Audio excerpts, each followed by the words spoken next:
ఒకసారి ఆలోచించండి, మనం ఇంట్లో కొబ్బరికాయ కొట్టిన తరువాత దాని పీచు పొట్టును పెద్దగా పట్టించుకోం.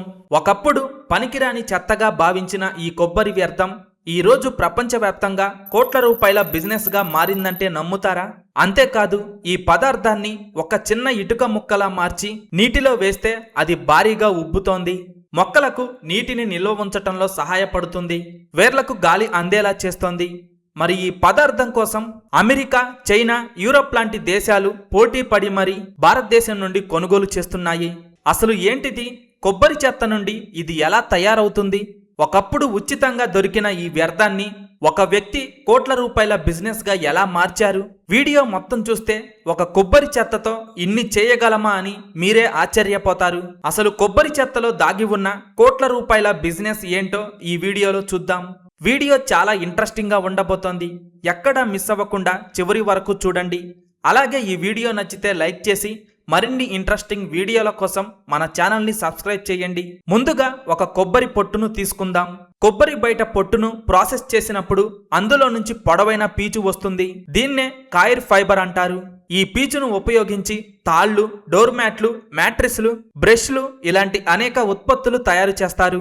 కానీ ఈ పీచును వేరు చేసిన తరువాత ఇంకో మెత్తటి బ్రౌన్ కలర్ పదార్థం మిగులుతుంది. అదే కొబ్బరి పొట్టు అంటారు. ఒకప్పుడు దీనిని చాలా మందికి పనికిరాని వ్యర్థంగా భావించేవారు. ఎందుకంటే దీన్ని తీసుకున్న తరువాత ఏం చెయ్యాలో చాలా మందికి తెలీదు. అందుకే పెద్ద పెద్ద గుట్టలుగా పేరుకుపోయేది. కానీ తరువాత ఈ వ్యర్థంలో ఉన్న అసలు విలువ ప్రపంచానికి తెలిసింది. ఎందుకంటే ఈ కొబ్బరి పొట్టు నీటిని బాగా పట్టుకొని ఉండే లక్షణం కలిగి ఉంటుంది. అలాగే మొక్కల వేర్ల దగ్గర గాలి సరిగ్గా చేరడానికి కూడా ఇది సహాయపడుతుంది. దీన్ని గ్రీన్ హౌస్లు, నర్సరీలు, terrace gardening, indoor plants, horticulture వంటి అనేక రంగాల్లో ఉపయోగిస్తున్నారు. చెన్నైకి చెందిన అహ్మద్కు చిన్నప్పటి నుంచే ప్రకృతి, మొక్కలు, గార్డెనింగ్ అంటే చాలా ఇష్టం. ఆయన తండ్రి కూడా తమిళనాడులో కాయిర్ ఫైబర్ పరిశ్రమలో పనిచేసేవారు. దాంతో చిన్నప్పటి నుంచే కొబ్బరి సాగు గురించి, కొబ్బరి నుంచి వచ్చే వివిధ పదార్థాల గురించి ఆయనకు కొంతవరకు అవగాహన ఉండేది. ఆ తరువాత బయోటెక్నాలజీలో గ్రాడ్యుయేషన్ పూర్తి చేసిన అహ్మద్ కొబ్బరి పొట్టు గురించి తెలుసుకున్న తరువాత దానిపై మరింత పరిశోధన చేయటం ప్రారంభించారు. అప్పుడే ఒక విషయం క్లియర్గా అర్థమైంది. ప్రపంచంలో చాలా చోట్ల మొక్కలు పెంచటానికి ఉపయోగించే పదార్థాలకు ఈ కొబ్బరి పొట్టు ఒక ఉపయోగకరమైన ప్రత్యామ్నాయం కావచ్చు. అంటే ఒకప్పుడు చెత్తగా పడేసిన ఈ పదార్థం సరైన ప్రాసెసింగ్ చేస్తే వ్యవసాయం, గార్డెనింగ్ రంగాల్లో విలువైన ఉత్పత్తిగా మారే అవకాశం ఉంది. ఇదే ఆలోచనతో 2012లో చెన్నైలో గ్లోబల్ గ్రీన్ కాయిర్ అనే సంస్థను ప్రారంభించారు. కొబ్బరి పొట్టు నుంచి కోకో పీట్ ఎలా తయారు చేస్తారో ఇప్పుడు చూద్దాం. దీని తయారీ ప్రాసెస్ చాలా ఇంట్రెస్టింగ్ గా ఉంటుంది. ముందుగా కొబ్బరి వ్యాపారుల నుంచి, కొబ్బరి పీచు తయారు చేసే యూనిట్ల నుంచి కొబ్బరి పొట్టును సేకరిస్తారు. ఆ తరువాత ఆ కొబ్బరి పొట్టును ప్రాసెసింగ్ యూనిట్ కి పంపిస్తారు. అక్కడ పెద్ద పెద్ద యంత్రాల ద్వారా కొబ్బరి పొట్టును విడదీస్తారు. ఈ ప్రాసెస్ లో ఒకవైపు పొడవైన కొబ్బరి పీచు వెళ్తే మరోవైపు మెత్తటి కొబ్బరి పొట్టు వస్తుంది. ఈ కొబ్బరి పొట్టుతోనే కోకో పీట్ తయారు చేస్తారు. కానీ ఇక్కడితో పనైపోలేదు. ఎందుకంటే ఈ కొబ్బరి పొట్టులో చిన్న చిన్న ఫైబర్ ముక్కలు, ఇతర మలినాలు ఉండొచ్చు. అందుకే తరువాతి దశలో దానిని స్క్రీనింగ్ చేస్తారు. అంటే జల్లెడలు లేదా ప్రత్యేక యంత్రాల ద్వారా పెద్ద ఫైబర్ ముక్కలను వేరు చేస్తారు. అలా వేరు చేసిన పదార్థాన్నే కోకో పీట్ అంటారు. దీన్నే ట్రాన్స్పోర్ట్ చేస్తారు. అయితే మొదట్లో ఇక్కడే ఒక సమస్య వచ్చింది. కోకో పీట్ చాలా తేలికగా ఉంటుంది, కానీ ఎక్కువ ప్లేస్ తీసుకుంటుంది. దాన్ని చెన్నై నుంచి పంజాబ్ లేదా మహారాష్ట్ర వంటి ఇతర ప్రాంతాలకు పంపితే ట్రాన్స్పోర్ట్ ఖర్చు కూడా భారీగా పెరిగేది. కొన్ని సందర్భాల్లో అయితే కోకోపీట్ తయారీ ఖర్చు కంటే దాని రవాణా ఖర్చే ఎక్కువగా ఉండేది. అప్పుడు వాళ్ళు ఒక స్మార్ట్ సొల్యూషన్ కనుక్కున్నారు. తయారైన కోకోపీట్ ను తరువాత అవసరాన్ని బట్టి ప్రాసెసింగ్ చేసి శుభ్రపరిచి ఎండబెట్టారు. మంచి నాణ్యత కోసం తేమ స్థాయిని కూడా నియంత్రించారు. కోకోపీట్ ను ఎండబెట్టిన తరువాత దాన్ని హైడ్రాలిక్ ప్రెస్ వంటి యంత్రాల సహాయంతో భారీ ఒత్తిడితో కంప్రెస్ చేశారు. దీంతో పెద్ద మొత్తంలో ఉన్న కోకోపీట్ చిన్న చిన్న బ్లాక్స్ గా మారుతుంది. సాధారణంగా చాలా స్థలం తీసుకునే పదార్థాన్ని బలంగా నొక్కి చిన్న బ్లాక్ గా తయారు చేయటం వల్ల రవాణా చేయటం కూడా సులువుగా ఉంటుంది. అన్నిటికంటే ముఖ్యంగా కోకోపీట్ తన బరువు కంటే ఎక్కువ నీటిని పీల్చుకొని నిల్వ ఉంచగలదు. అందువల్లే మొక్కలకు తేమ ఎక్కువసేపు అందుతుంది. అలాగే ఇది వేర్ల మధ్య గాలి సరిగ్గా చేరేందుకు కూడా సహాయపడుతుంది. దీంతో మొక్కల వేర్లు ఆరోగ్యంగా పెరగటానికి అనుకూలంగా ఉంటుంది. మరో ముఖ్యమైన విషయం ఏంటంటే మొక్కలకు అవసరమైన పొటాషియం, కాల్షియం, మెగ్నీషియం వంటి పోషకాలను నిల్వ ఉంచటంలో కూడా కోకోపీట్ సహాయపడుతుంది. ఒకప్పుడు యూరప్, నార్త్ అమెరికా వంటి ప్రాంతాల్లో మొక్కలు పెంచడానికి చాలా కాలంగా పీట్ మాస్ అనే పదార్థాన్ని గ్రోయింగ్ మీడియంగా ఉపయోగిస్తున్నారు. ఈ పీట్ మాస్ అనేది నీటితో నిండిన ప్రత్యేకమైన చిత్తడి నేలల్లో మొక్కల అవశేషాలు చాలా నెమ్మదిగా పేరుకుపోవటం వల్ల ఏర్పడుతుంది. ఇలాంటి ప్రాంతాలను పీట్ ల్యాండ్స్ అంటారు. ఇవి ఏర్పడడానికి వేల సంవత్సరాలు పడుతుంది.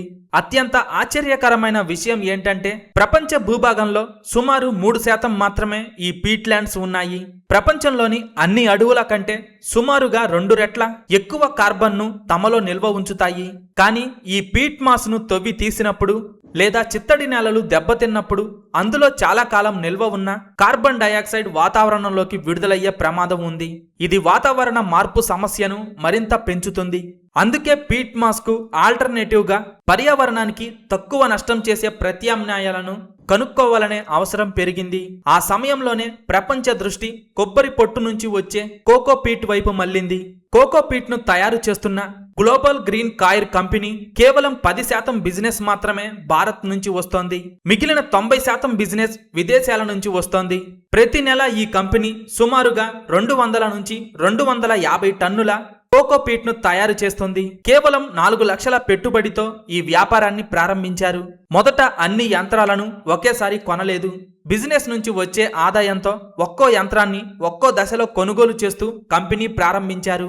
ఇప్పటి వరకు మొత్తం పెట్టుబడి సుమారుగా ₹1,00,00,000 వరకు అయింది. గత 5 సంవత్సరాల్లో ఈ కంపెనీ మొత్తం టర్నోవర్ సుమారుగా 50 కోట్లు దాటింది. అంటే ఒకప్పుడు ప్రజలు ఉచితంగా వ్యర్థంగా పడేసిన కొబ్బరి పొట్టును ఒక వ్యాపారంగా మార్చి కోట్ల రూపాయల స్థాయికి తీసుకువెళ్లారు. అయితే ఈ కోకోపీట్ను ఎక్కువగా మన ఇండియాలో వ్యవసాయానికి ఉపయోగించరు. ఎందుకంటే మన భారతదేశంలో వ్యవసాయం కోసం మట్టి విస్తారంగా అందుబాటులో ఉంది. కానీ దీన్ని సాయిల్ కండిషనర్గా ఉపయోగిస్తారు. అంటే కోకోపీట్ను మన ఇండియన్ వ్యవసాయంలో మట్టిలో కలిపితే మట్టిలో తేమ నిల్వ సామర్థ్యం పెరుగుతుంది.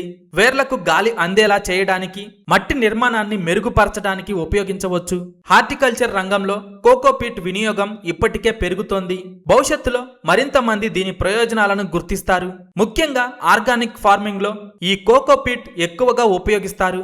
ఒకప్పుడు కొబ్బరి నుంచి కొబ్బరి పీచు తయారీ తరువాత ఎందుకు పనికిరాదని పారేసిన కొబ్బరి పొట్టు ఈరోజు ప్రపంచవ్యాప్తంగా ఉపయోగపడే విలువైన ఉత్పత్తిగా మారింది. ఈ ఇన్నోవేషన్ మనకు చెప్పే ముఖ్య విషయం ఏంటంటే మన చుట్టూ ఉన్న ప్రతి వ్యర్థం పనికిరానిది కాదు. సరైన ఆలోచన, సరైన టెక్నాలజీ ఉంటే అదే చెత్త కూడా విలువైన ఉత్పత్తిగా మారుతుంది. మరి మీ చుట్టుపక్కల కూడా ఇలానే చెత్తగా పడేసే ఏ వస్తువు కోట్ల రూపాయల బిజినెస్ గా మారుతుందని మీరు అనుకుంటున్నారో కింద కామెంట్స్ రూపంలో చెప్పండి. అలాగే ఇలాంటి అద్భుతమైన Indian innovation, startup stories, waste to wealth business ఐడియాల గురించి మరిన్ని ఇంట్రెస్టింగ్ వీడియోల కోసం మన ఛానల్ని సబ్స్క్రైబ్ చేయండి. మళ్ళీ నెక్స్ట్ వీడియోలో కలుద్దాం. జై హింద్, జై భారత్.